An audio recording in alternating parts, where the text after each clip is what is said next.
In 1863, a colonel in Indiana mortgaged his factory to buy rifles for his men because the Union Army would not. The rifle had passed every military test. The Navy fired 500 rounds through one without cleaning it. The president tested it himself, drove 7 shots into a board at 40 yards, and ordered it issued to the troops. One general stopped all of it. His name was James Ripley. The two men who defined this argument never shared a room. Ripley sat in Washington. Wilder worked wherever the Army sent him. Men were dying in the distance between their answers. James Ripley was a brigadier general, appointed chief of ordnance in August 1861. He was a veteran of 2 prior American wars, a man who had spent 4 decades learning that armies run on systems, not novelty.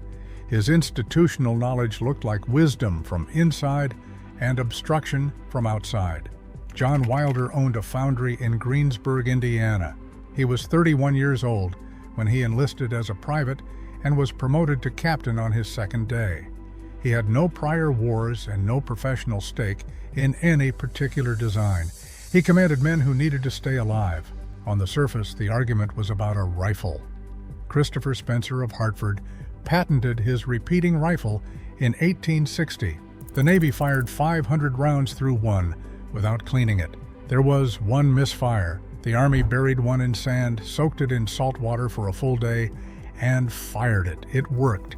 The men who watched those tests understood what they were seeing. The men who read the reports in Washington understood something different. Ripley moved on nothing. In December 1861, he wrote to Secretary of War Simon Cameron, opposing both the Spencer and the Henry, citing weight, special ammunition, the impossibility of using standard cartridges in the field. He called weapons like these new-fangled gimcracks. The letter sounded like caution, but the letter did not say everything. Between 1842 and 1854, as superintendent of the Springfield Armory, Ripley had improved production, reduced costs, and helped develop the .58 caliber rifled musket that became the Union's standard infantry weapon. He was not simply an old fool defending sentiment. He was a man defending a system he had spent his professional life constructing, and that is a different thing. His concerns were not invented. The Union Army was absorbing hundreds of thousands of recruits from state militias armed in more than a dozen incompatible calibers. A supply officer in 1861 could look at his inventory and count ammunition in 12 different sizes, none of them interchangeable, all of them running low. The metallic rimfire cartridge was new. The Spencer cost $40. A Springfield musket cost $15. Ripley had spent his career solving exactly that kind of problem. He was not wrong to see it. He was wrong about what it cost to leave the other problem unsolved. Because here is what a Union soldier with a Springfield musket was doing in 1862 while Ripley wrote his letters. He was ramming powder and ball down a muzzle under fire, pulling the ramrod, seating the charge, fitting a percussion cap onto the nipple with shaking hands, raising the rifle, firing once, then starting over. 2 shots per minute if he was trained, maybe 3 if he was lucky and calm, and no one in a Civil War battle was calm. One American soldier could look across a field at what was coming and know with the arithmetic of it that the time between his shots was the most dangerous place he occupied all day. Some of them never got the second shot off. The Spencer fired 14 to 20 aimed shots per minute. That difference was not a number on a test report. That difference was the amount of time a man spent exposed and defenseless between shots while another man was trying to kill him. By August 1863, the argument had moved past policy. Spencer had spent 2 years navigating the bureaucracy. He wrote letters and demonstrated his rifle to officers who were impressed, then overruled. On August 18, 1863, he walked into the Oval Office and placed the rifle in the president's hands. Lincoln handled it like a man familiar with firearms. He asked to see the inner workings of the weapon. He took it apart and returned the next day. On the White House lawn, at 40 yards, Lincoln fired 7 shots into a 3-by-6-inch target board, hitting the bullseye. He then ordered the Ordnance Department to adopt the Spencer for standard issue. Ripley did not act on the order. A sitting president had personally tested the weapon, approved it, and issued a direct order. The Army's chief of ordnance disobeyed him. Whatever the argument had been before that moment, logistical, financial, technical, it had become something else. Wilder had already stopped waiting. In early 1963, Spencer demonstrated his rifle to the Army of the Cumberland at Murfreesboro, Tennessee. Wilder watched and understood immediately what it meant, not as engineering, but as survival arithmetic. He filed a request through standard channels, denied.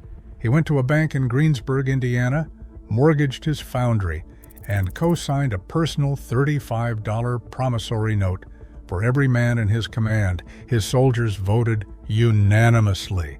These were men who had been carrying Springfields in the field.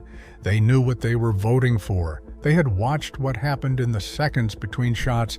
They signed their names and pledged 3 months' pay without hesitation.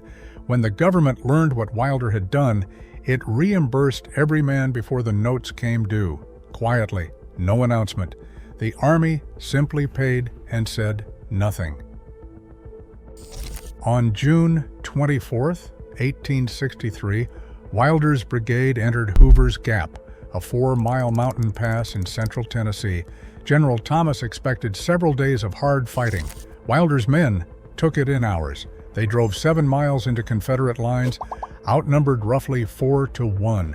When General Bates' infantry came forward to retake the position, they walked into a volume of fire they had never heard before. Not the measured rhythm of muzzle loaders, something continuous, something that did not stop the way rifles were supposed to stop. Bates reported believing he was outnumbered 5-1. He was not. He was outnumbered in reload time, and that felt the same as being surrounded. Confederate losses 146, Wilder's losses 61. Thomas arrived and told Wilder, "You have saved the lives of 1,000 men by your gallant conduct today. I didn't expect to get this gap for 3 days." Confederate soldiers who faced Spencer armed units began calling the rifles horizontal shot towers, a warning passed between regiments, a way of telling men what they were about to walk into. That December letter looks different from this side of the gap. Ripley had written it after seeing favorable Navy results and before the Army's Fort Monroe test. When that second test also passed, he still did not move. Under direct presidential pressure, he ordered 10,000 Spencers on December 26, 1861, then issued them to a single specialized unit while canceling other contracts on technicalities. He ordered the rifle. He made sure almost no one received it. Somewhere that winter, a Union soldier who would never see a Spencer was loading his Springfield by firelight, running the same 4 steps he had run 1,000 times, knowing he would run them again in the morning. He did not know a general in Washington had read a favorable test report and filed it. He just knew what he was carrying, read the letter with that in mind. The logistics concerns were real. The financial arguments were defensible, and underneath all of them was a man who had spent 12 years building the production system around the weapon he was now protecting. A man who could not write in official correspondence that he was defending the monument of his career. So he wrote supply chain, he wrote weight, he wrote gimcracks. The public reason and the private identity were the same document. The cost of that coincidence fell on people who were not in the argument. Lincoln removed Ripley on September 15, 1863. 50 years of service, no public disgrace, a reassignment. By the time he cleared his desk, Gettysburg had been fought. Chickamauga was 3 days away. At Nashville in December 1864, General James Wilson commanded 9,000 mounted infantrymen with Spencers. They flanked Hood's entire army of Tennessee and broke it. Wilson put it plainly, 1 man equipped with a Spencer is equivalent to 3 with any other arm. The enemy answered the argument Ripley had made in 1861. They answered it on a Tennessee battlefield with their own dead.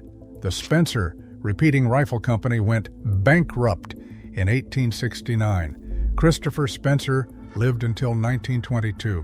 He did not grow wealthy from the rifle. Somewhere in America, there is a Spencer carbine on a wall. Not a museum piece, a family piece. The man who owns it has an opinion about what happened. It sounds a lot like Wilder's. He does not know who Wilder was. Down the road, two men are arguing in a gun shop. One trusts the system, the other trusts the field. The argument is not over.